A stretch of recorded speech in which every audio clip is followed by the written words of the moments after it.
আমার খবর।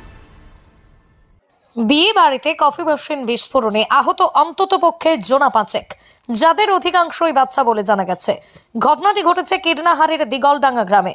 বুধবার সন্ধ্যায় বিয়ের প্রীতিভোজের অনুষ্ঠান ছিল, আর সেখানেই ছিল একটি অটোমেটিক কফি মেশিন। সন্ধ্যায় হঠাৎই সেই মেশিন বিস্ফোরণ হয়, আর যার ফলে বেশ কয়েকজন আহত হয়েছেন বলে জানা গেছে।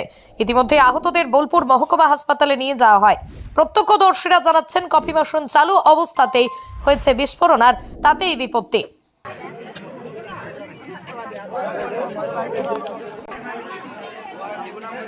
আমি ঘরে বসছিলাম, ঠিক আছে, দিয়ে একটা একটা আওয়াজ পেলাম, ধাম।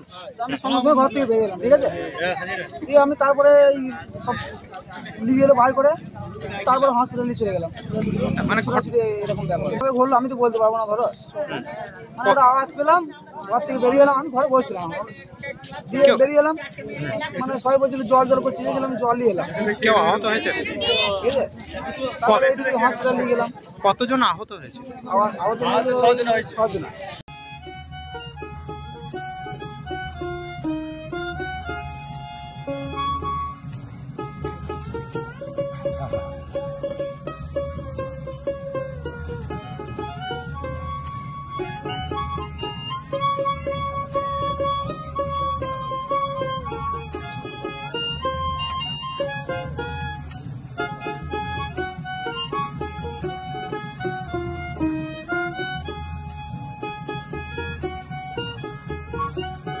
দেখতে চোখ রাখুন আমাদের ফেসবুক ও ইউটিউব চ্যানেলে।